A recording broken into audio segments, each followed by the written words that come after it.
میں نے جا کر سارا انتظام مکمل کیا اور تقریباً 2:30 بجے قبر کھولنا شروع کر دی۔ میں نے جلدی جلدی مٹی ہٹائی۔ پتھر کی سلوں کو ہٹانے میں مجھے 5 منٹ سے زیادہ وقت نہیں لگا۔ میں اس وقت ولولے میں تھا کہ میں بڑے سے بڑا پہاڑ بھی ہٹا سکتا تھا۔ جب میں نے پتھر کی سلیں ہٹائی تو ایک اور حیرت کا جھٹکا مجھے لگا تھا۔ سامنے کا منظر دیکھ کر میرے پسینے چھوٹ گئے تھے، کیونکہ سامنے قبر تھی۔ قبر میں نہ میری بیوی تھی، نہ اس کا کفن تھا، اور نہ ہی میرا موبائل فون تھا۔ دراصل پہلی بار جب میں نے پرانے نمبر پر کال کی تھی تو کسی نے میری کال اٹھائی تھی۔ اس بات سے مجھے لگا کہ کوئی میرا فون چوری کر کے لے گیا ہے، لیکن جب میں نے اگلی بات سنی تھی تو وہاں سے میرا تجسس بڑھا تھا۔ کچھ دیر ہواؤں کے جھکڑ کی آواز آتی رہی، اور پھر میرے کانوں میں آواز پڑی کہ میری بیوی سخت عذاب میں ہے، اور جب تک اس کا نام کا قرض ادا نہیں کر دیا جاتا تب تک وہ تڑپتی ہی رہے گی۔ شاید میں یہ بات سن کر بے وقوف بن بھی جاتا، لیکن میں یہ سوچنے لگا کہ قبر میں آنے والے فرشتے تو کبھی بھی اردو زبان میں بات نہیں کر سکتے، وہ تو سنا ہے کہ عربی میں بات کرتے ہیں، اور پھر ایسا کیسے ہو سکتا ہے کہ ایک فرشتے کی آواز مجھے فون پر سنائی دے؟ یہ چیز کوئی ڈرامہ یا پھر جھوٹ لگتی تھی، ایسا حقیقت میں ہو ہی نہیں سکتا تھا۔ بہت سارے لوگوں نے قبر میں کیمرہ اور مائک رکھنے کی کوشش کی ہے، پر آج تک کسی فرشتے کی آواز کسی انسان کے کانوں میں نہیں پڑ سکی ہے، اور یہ اللہ ہی جانتا ہے۔ ایسا ہو ہی نہیں سکتا کہ کسی قبرستان میں سے فرشتے کی آواز کوئی انسان سن سکے۔ اسی وقت مجھے شک پڑ گیا تھا، اور میں نے بیوی کی قبر کھودنے کی ٹھان لی تھی، مگر جب میں نے قبر کھود دی وہاں پر مجھے کچھ بھی نہیں ملا۔ اب میں اپنی بیوی کے گھر والوں کے پاس چلا گیا۔ میں نے کہا کہ آپ کی بیٹی کی قبر میں نے خود کھودی ہے، مگر میری بیوی وہاں نہیں ہے۔ میرے سسرال والے مجھ پر غصہ کرنے لگے کہ مجھے یہ بے حرمتی کرنے کو کس نے کہا تھا۔ میری بیوی کے بھائی تو باقاعدہ مجھے مارنے کے لیے اٹھے اور مجھے برا بھلا کہنے لگے۔ میں نے کہا کہ آپ کو یہ سب نہیں کہنا چاہیے، میں تو کبھی بھی اپنی بیوی کے لیے برا سوچ ہی نہیں سکتا تھا، اور یہ بات ان لوگوں کو کون سمجھائے؟ ان کو تو میں جلاد لگ رہا تھا۔ میں نے اپنی بیوی کے گھر والوں سے زیادہ بحث کرنا مناسب نہیں سمجھا کہ وہ تو لڑنے جھگڑنے پر تیار ہو گئے تھے، اور ایسے لوگوں سے میں کتنی بھی بات کرتا انہوں نے میری بات نہیں سننی تھی۔ میں وہاں سے نکلا تو سب سے پہلے مجھے اپنی ساس کے بھانجے کا خیال آیا، جس کے بارے میں انہوں نے مجھے ڈھونڈنے کا کہا تھا۔ باقی کام چھوڑ کر اب میں اسے ڈھونڈنا چاہتا تھا۔ وہ بھی گھر سے اس دن سے غائب ہوا تھا جس دن میری بیوی فوت ہوئی تھی۔ پھر میں پوچھتا پوچھتا وہاں کے اڈے پر پہنچا۔ وہاں جا کر میں نے اپنی ساس کے بھانجے کے بارے میں بتایا۔ مجھے وہاں ایک آدمی نے معلومات دی کہ وہ صبح صبح ہی ڈسکا سے نکلا ہے۔ میں اس کا پتہ ڈھونڈتے ڈھونڈتے اس تک کیسے پہنچا یہ ایک الگ کہانی ہے، اور وہ ایک چھوٹی سی تنگ گلی میں کرائے کے مکان میں رہتا تھا، اور آج اسے ڈھونڈتے ہوئے مجھے 1 ہفتہ ہو چکا تھا۔ ہفتے کے بعد جب میں اس تنگ گلی میں اس کے گھر کے دروازے پر دستک دینے کے لیے گیا تو میرے دل میں تمام سوالوں کے جواب پہلے سے موجود تھے، اور کچھ سوال میرے ذہن میں اٹھ رہے تھے۔ میں وہ سب اس سے پوچھنا چاہتا تھا۔ جیسے وہ دروازہ کھلا میں نے دیکھا کہ سامنے کوئی اور نہیں بلکہ میری اپنی بیوی کھڑی تھی۔ میں تو کسی اور کو ڈھونڈنے آیا تھا۔ مجھے دیکھتے ہی اس کے چہرے کا ایک رنگ آیا اور ایک گزر گیا۔ وہ بڑی مشکل سے اپنی جان بچا کر پیچھے بھاگنے لگی۔ میں نے اسے بازو سے پکڑا اور گھسیٹنا شروع کر دیا۔ وہ چلانے لگی اور شاید مجھے گلی والوں کے سامنے ایک چور ڈاکو ظاہر کرنا چاہتی تھی۔ میں نے سب کو چپ کروا دیا کہ یہ میری بیوی ہے اور میں اسے ایسے یہاں چھوڑ کر نہیں جا سکتا۔ سب لوگ بہت حیران تھے۔ میری بیوی کے چہرے پر بھی بہت پشیمانی تھی۔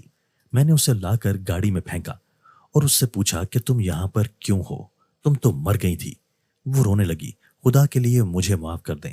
خدا کا نام، مطلب تم نے تو اس کو ناراض کر کے یہ راستہ اختیار کیا ہے۔ بتاؤ کہ تمہیں کیا سزا دوں؟ میری بیوی مجھ سے ہاتھ جوڑ کر معافی مانگنے لگی کہ پہلے ایک بار آپ میری بات سن لیں، پھر آپ کو سب کچھ سچ سچ بتاؤں گی۔ اگر پھر بھی آپ کو یقین نہ آئے تو آپ جو کہیں گے میں وہی کروں گی۔ میری بیوی نے جب اپنی کہانی سنانا شروع کی تو میں بھی چپ ہو گیا۔ اس نے بتایا کہ وہ جب سے بڑی ہوئی ہے اس کے گھر میں اس کے خاندان والوں کا آنا جانا لگا رہتا تھا۔ اس کی خالہ کا بیٹا نذیر ان کے گھر آتا جاتا رہتا تھا۔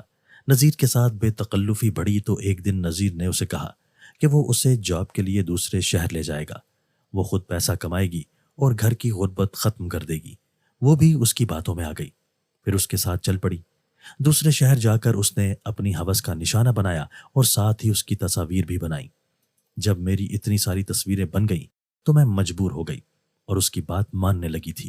یہ بات میری ماں کو پتہ چلی تو ماں نے میری شادی آپ سے کر دی، پر اس بندے نے میرا پیچھا نہیں چھوڑا اور ساتھ ہی اس نے سختی سے منع کر رکھا تھا کہ اپنے شوہر کے پاس نہیں جانا۔